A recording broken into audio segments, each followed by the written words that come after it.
Well, hi, welcome to the Marketing Gateway. I'm Sean in St. Louis, and we have got a treat for you today because we are going to be talking to Lisa Richter of Stakeholder Insights. She's the principal there and one of my favorite people. But let me tell you a story. So, years ago, probably at least 10 years ago, before I was even teaching at Southern Illinois University, Edwardsville, I was a part of the American Marketing Association, still am, and I was a part of their marketing research special interest group. And they were trying to get more researchers in town interested in getting together and talking about things. So they asked me to speak.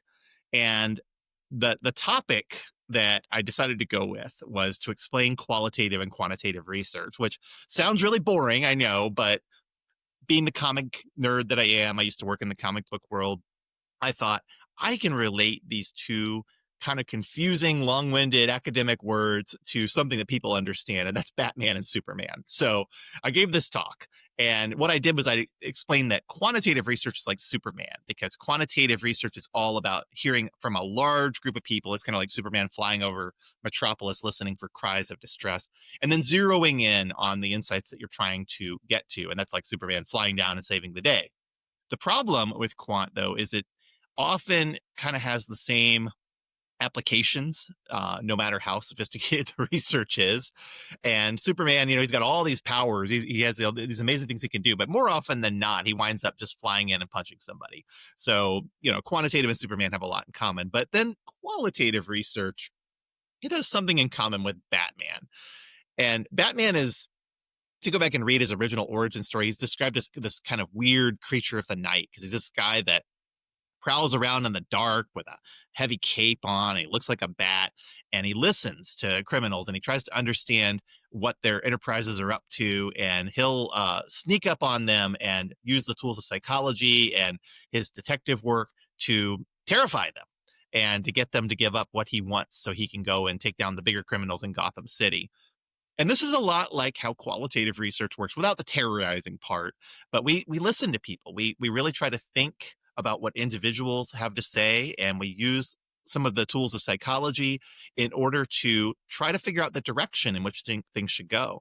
And so when you have Batman and Superman, around the time I gave that talk, they were getting ready for a big fight on the big screen because there was a movie coming out, Batman versus Superman. But they generally work together in the comics, actually. They're both part of the Justice League. And in fact, they work with other superheroes as well to maximize their capabilities. But qual and quant can work together was the point that I was trying to make. And Lisa Richter was one of the people that was in the audience. And I remember she walked up to me afterwards and was telling me that that was a really interesting talk. She'd never heard anybody talk about research this way. And she was honestly very intrigued that someone could relate these big research topics to something as simple as comic books. Well, fast forward to about 7, 8 years later, and the COVID pandemic has gone on, and it has decimated a lot of things, including the research industry. Our business has really slowed down. Her business has really slowed down. And my retired business partner suggests that we get together and talk and maybe see if we can partner on something. So I invited Lisa over to our office, actually in this room that I'm sitting in right now, and we had a chat. And she was a little skeptical at first because I'm much younger than her. And, I think she wasn't sure that talking to me was going to really yield very much. But once we got into our conversation, she started to remember, oh, this is a guy who actually knows some things. And we were able to bond over our mutual desire to really serve clients by helping them not just get some research in a report that they can put on a shelf somewhere, but to take it and tie it to strategy. And that's something that she is very passionate about because her background involves working for the United Way, also involves working for Fleischman Hillard, where she advised Fortune 500 companies on how to do all sorts of things using these same tools that we use in applied research today. So she is someone who really knows her stuff, and she is very, very sharp. And one of those people that anytime I've had a chance to partner with her since, we've worked really well together because we just have this desire to make research do something valuable for our clients. And, Lisa has gotten to do some cool projects that I've never gotten to do anything as cool as. Like, she got to do some work for Explore St. Louis, where they were going to conventions and talking to people about why they come to these conventions in St. Louis and what they want to get out of it. She did some work for a local large bank where she got to talk to not only consumers but she also got to talk to board members and try to understand what they could do to really enhance and grow this bank brand within St. Louis. And she also recently got to go to San Diego, one of my favorite cities, and be part of a biotech convention where she got to interview the attendees and talk to them about the future of their industry. These are all like biotech entrepreneurs that are thinking about the future of something that doesn't even exist yet. And she got to talk to them about what that's going to look like. So, really, really cool stuff. And that's just some of the many, many projects that she's done in the time that I've known her. So, when was thinking about who I could invite on the Marketing Gateway, I thought of Lisa right away because she's just one of those people that I knew would provide a lot of value in our interview. And indeed, you're going to hear that not only does she have an awful lot of great things to say, but we had to stretch it over 2 episodes because she had so many incredible things to share. So you're going to really enjoy hearing from Lisa Richter. This is part one of our 2-part series, and here we go.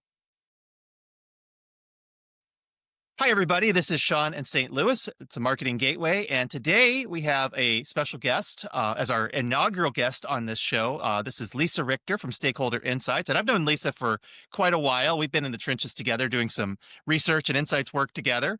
And Lisa, welcome. Thank you, Sean. It's a pleasure to be here. Wonderful. Well, I start off by asking every guest to tell us something surprising. So we're going to start this today as a new trend. So, what's your surprise for us today? Well, I learned from Copilot, an AI platform that you taught me about, something really fascinating about our environment. Most of the Earth's oxygen comes from the ocean. Tiny marine organisms called phytoplankton, which I've seen when I'm snorkeling, produce 50 to 80% of the oxygen that we breathe. It's not trees, it's the ocean. So we need to be learning more about that as residents of the Earth. All right. Well, that's a great insight to start ourselves off with today because I think part of what we do in insights work is we question things and we try to learn new things about the world. And it's kind of neat to know, that conventional knowledge that we have about trees being our kind of a source of oxygen. Maybe there's a little bit more to it with phytoplankton. So thanks for sharing that. Well, Welcome. let me ask you to tell us a little bit about how you got into the field of insights research. And this is something that we both do. We both serve a lot of different marketing departments and agencies and things like that. So, how did you started out at Fleischman Hillard? How did you move from working at Fleischman Hillard to go out on your own? Well, I got into market research, which it was called before it was called insights research, because I always wanted to keep learning. I wanted to keep going to school, but my personality is that couldn't sit still long enough in one place to pursue a robust academic career. So when I learned when I was in college that there was something called market research, I looked around to find out how I could actually practice that or intern about that. And my idea was to use that career to explore opinions of the world's populations on current events. And that really current events are current things, services and products that we use. And that fascinated me.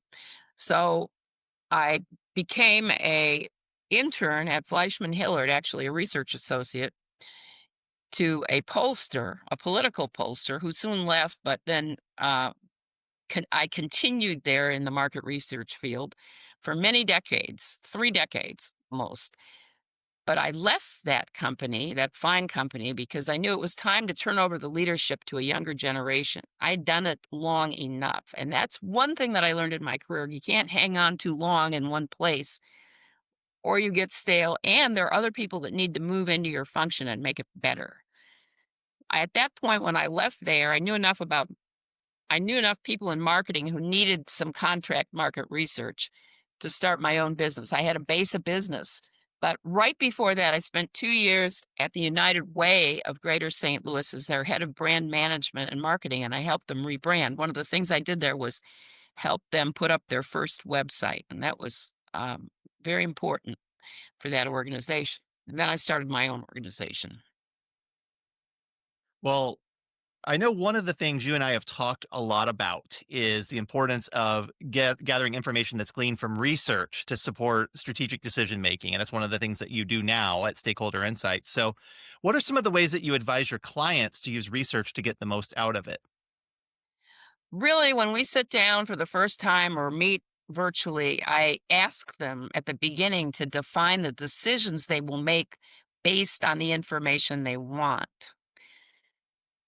What will help them? What are the situations for which they need insights from typically their customer base or other stakeholder groups like investors, employees, the community, etc. That encourages them to ask decision inputs to know rather than just nice to know information. And it helps them structure and limit what we include in any market research insights questioning. It helps them define a specific and limited set of research objectives. I'll give you an example from a convention group, meeting group client that we worked with recently. Their goals, their research objectives were to gather insights into their meeting organization process and program of this nature. They wanted to find out how their meeting brand was perceived. They wanted to find out what scientific program within their meeting this year was most valuable to the attendees. They wanted to measure industry engagement, industry being their sponsors that pay for these meetings. And they wanted to use the information to develop future strategy to keep this meeting program going well in the future, gain more attendees, more sponsors. So they used they said, okay, well, these are the areas we want to question people about, and we're going to use the information to increase attendance at the meeting next year and in subsequent years. We're going to explore interest in additional workshops. Being scientists, the content is always changing of what's new and what people need to share knowledge about to each other, to fellow scientists and people who are commercializing scientific discoveries to, in this case, improve the health of our population. And then third, to grow sponsorship support for the meeting so they can, have the funds to continue it. And then again, to inform strategic planning to strengthen long-term success of this meeting. This meeting, like everything else, is not in the category by itself. It has a competitor. There are many competitor scientific meetings, and so they want to make sure that this one has a unique role and an appealing and useful role. That helps them decide. They weigh what they're going to get from what they're going to spend to get the answers to those question areas. They'll tell them, okay, this will be worth 10,000 or $25,000 or $5,000. If we know this and we can grow our meeting X, the research is a good investment. Uh, It'll help them figure out what they're going to gain from the not small investment of time and money. Research takes time and it costs money. And it also takes their brains and skin in the game to make it as good as they need to make those decisions. So we've seen impact from our insights, return on investment from certain various studies, not this one, but some others. In these ways, a construction company reorganized and restaffed its business development function in one of its major markets where it wasn't really doing as well as it wanted to invest in bigger bandwidth of staff resources to expand its business development efforts so they could grow their profile and their business in the market.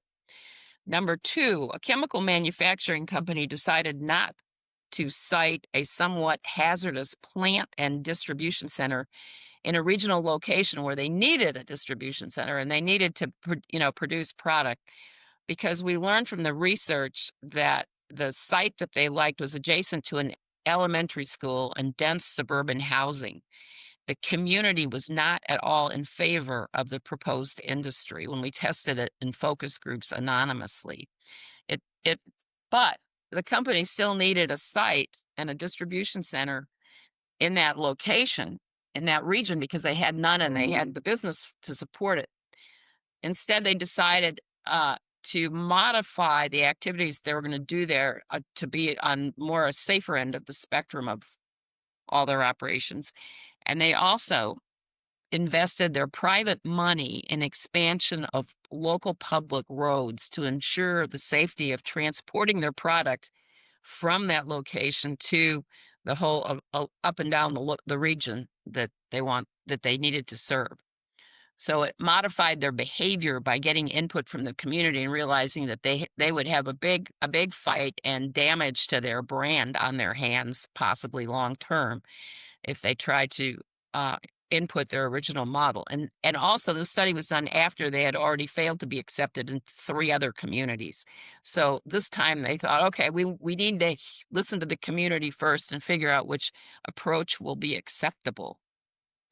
Another uh, another study was for an alcoholic beverage manufacturer back, I don't know, 20, 30 years ago, when the government when our government and various consumer groups wanted to put warning labels on alcoholic beverages for the first time.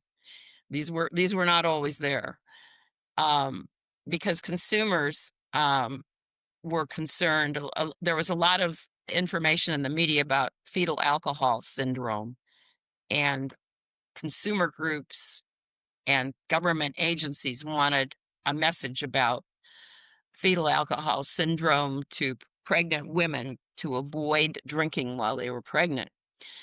And this company could not believe, they thought it was the focus group moderators' shortcomings that couldn't get the right answer from the consumers. But our quote, our title report finding was a quote from one of the focus group panelists who said, "If a warning label saves one baby from being born with fetal alcohol syndrome, the labels are important to add."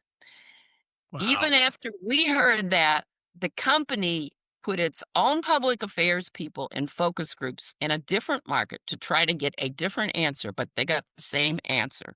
So the company decided not to spend additional resources fighting public sentiment at that time and go along with um, the regulation to put warning labels on their products. Then another branding exercise was for a local family-owned business which had, grown very large in 123 years or something of time in existence, and they wanted to rebrand, and they also wanted to figure out what their key brand messages would be for the year 2000 or whenever we did this, I can't remember. Uh, so we tested 5 or 6 attributes associated with the company's reputation or with what they wanted to be known for. And they were very proud of always saying as their first message that um, this company had been owned and operated by the same family for 123 years. That's so important. We found out that it ranked fifth and last and by important by among very few people, very few Of customers and course. prospective customers. They were most interested, far more interested, and of course they weren't mentioning enough specifics on this point, which is how does your current technology benefit us as customers? And they had segments of customer groups, so they needed to adjust the message by customer group. They were more interested in the customers are more interested in what's in it for me rather than who are you? I want to see what you produce that I can use. Right. So we What have you done for me lately, right? exactly. That's all they wanted to know. So we got them to drop that. We got the family, that owned the business. And then after they became more successful after the rebranding, then it was sold to a publicly held company. So the family was not in the picture anymore. But we helped the non-family members that were managing the company explain to the family that we didn't need that message as much as we needed to get more specific on the benefits of our new technology. Then my last example is we pre-tested version 2.0 of the Affordable Care Act, aka Obamacare website, 2 or 3 years after the legislation was passed to make sure that potential subscribers to the Affordable Care uh, insurance coverage variety permutations could understand what offerings would be best for them and what they would have to pay. And have found over and over again that every time you pre-test a communication, there will always be changes needed to the communication based on input from those who are intended to receive it. We can never be sure that we are communicating what we want, that it's important and that it's clear and that it tells you exactly what to do unless we run it by those we intend to receive it. So Americans who wanted to learn about the potential cause, their potential costs and benefits from the Affordable Care Act received clearer and briefer online information after we pre-tested version 2.0 with 30 consumers that we recruited from across the country in different age groups, different income groups, different ethnic group backgrounds. Um, One of the things that we learned that I remember was a lot of, the majority did not know what that little I in the circle meant. At that time, this was 10 years after the wide birth of the internet usage among the general public. And they had some important information in that little I thing if people clicked on it. So that was one change we suggested that I think was adopted. I don't know that that website exists anymore, but we got that money, the money to do that study through the Missouri Foundation for Health. They were able to give a grant to a group that was working on behalf of the Affordable Care Act legislation to pretest it, and I think it was valuable research. Wow. Well, I think some of the things that you're talking about there just make such a strong case for why research is necessary because a lot of times when we go into the research process, we kind of assume that we know what people are going to say. And I've done a lot of testing for marketing messaging and for concepts for advertising and for positioning and things like that. And almost always I've been surprised by what I hear. I'm sure you have been too. And I think, even when you're talking about, like a family owned business that thinks that the longevity of their business is what matters to people and what really matters is the service that they have to offer today. They have to break out of that internal narrative and they have to think about what people outside of the organization really think and feel. And once they can get those two things aligned, then their marketing can come back into focus in the right way. So valuable what you're talking about, and I think this is one of the reasons why you and I are both big believers in the need for insights research or marketing research to be able to shape good marketing messaging and good marketing strategy. So I'm going to change the subject a little bit because something else I'm sure that you have experienced. I experience it all the time. A lot of times, research professionals like you and me will get a phone call or an email where somebody just writes and says, I want a survey or I want a focus group or something like that. So, walk me through your process for how to help to guide that request into an actual study and what sort of things you have to think about because that's not enough to go on. You always have to ask a lot more follow up questions to make that work. Uh-huh. Okay, so what do I do with the new client? Hmm. Ask them what they wanna know, what they're gonna do with the information, who they need the information from. Do they have a list of those people or a database? I mean, it's much it's almost impossible unless you use pre-recruited online panels, and even then, there can be bias and the people you need to talk to are not in those databases. So who you talk to is very important. And then giving them an incentive, some small monetary incentive or some drawing, for a bigger incentive is very important to get uh, participation. But as my career has unfolded more and more, I want to tell the potential client immediately what we're talking about in terms of money required to do insights research Hmm. so that we can educate them for free in this first conversation.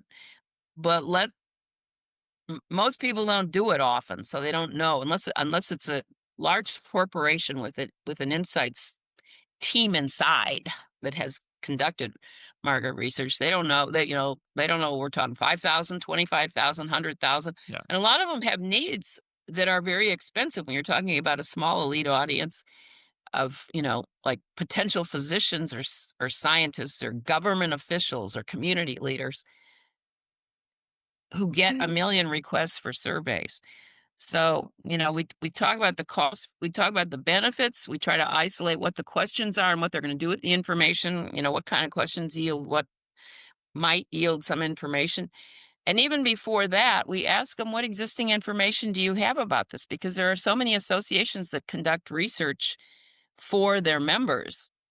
I worked for one company, did a huge expensive study for them. And when I was writing the report, I noticed that they have a trade association that were mentioned as one of the sources of information that one of their customers use. And I looked it up, and they had a beautiful membership survey of the most important issues facing the industry in the next 5 years on their website.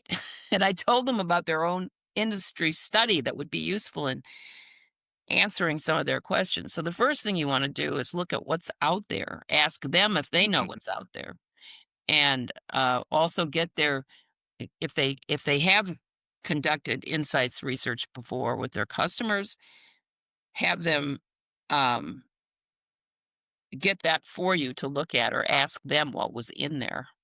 I don't think that enough marketing people have been trained in the nitty-gritty of market research, insights research, such that we constantly need to educate people on what we do in simple and quick language so they don't fall asleep.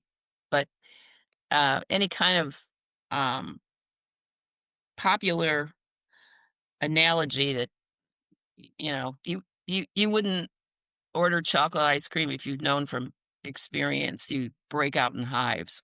What is what's the behavior? What's the result from prior experiences with this service or this product that you know about that's out there? Ask questions like that. Or, what happens when the seasons change, and you're selling outerwear or you're selling bathing suits. I mean, you have to look at the external factors that affect the client's business, or if it's a nonprofit and they're going to have going to run a capital campaign. Who are the competitors for the dollars? What do people know about the organization? Does the organization have cloudy branding that nobody understands, in the name or in the website? There's a lot to cover in that first meeting. And then the next step is to isolate what you hear as the most important factors and give them probably 2 or 3 levels of proposal based on effort and money required. So, one of the things that you just mentioned, which is so true about insights research, is that much of the time, the focus is not enough on hearing what customers have to say or hearing what those external users of a brand really think. And in fact, one of the biggest surprises I've had in my career is how little value there is in talking to people that aren't brand users or who aren't customers, because a lot of times they don't know anything about your brand. They can't tell you how to be better because they've never actually experienced you.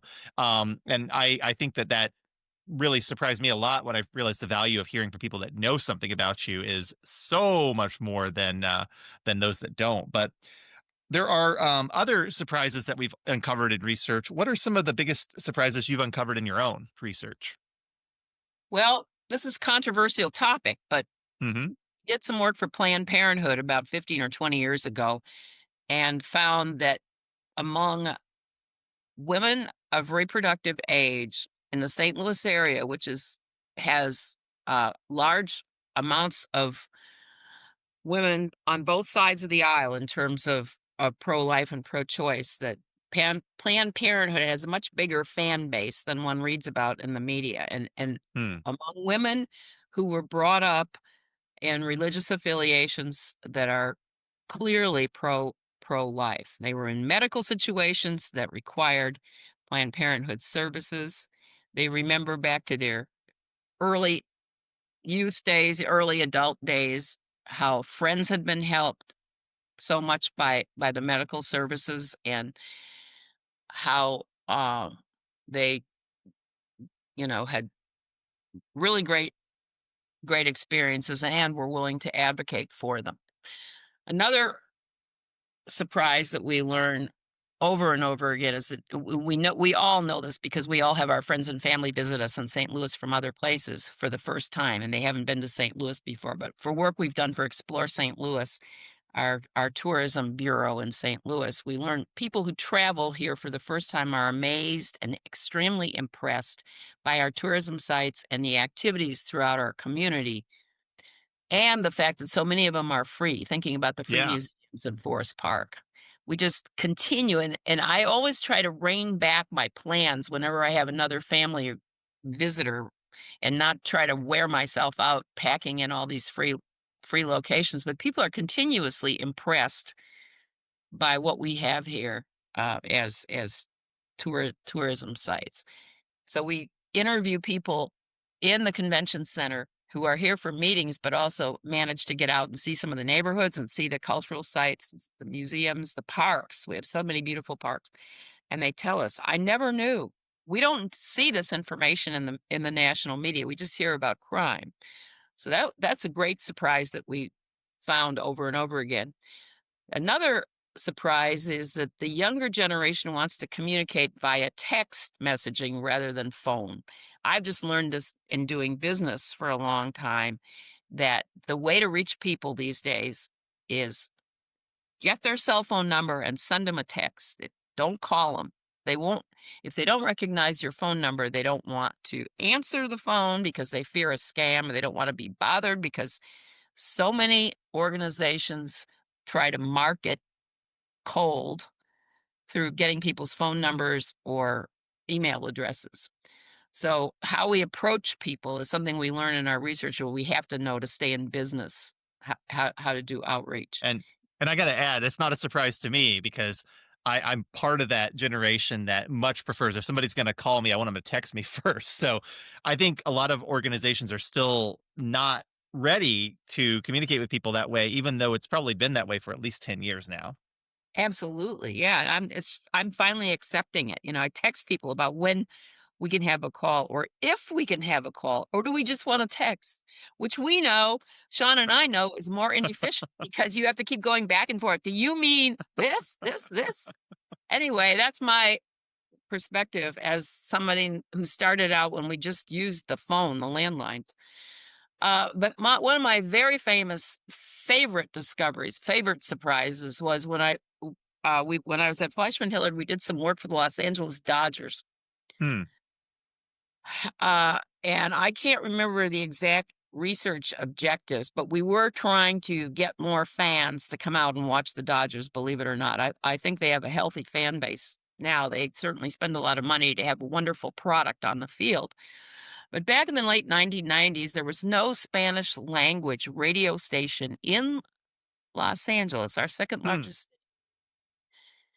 broadcasting the Dodger games.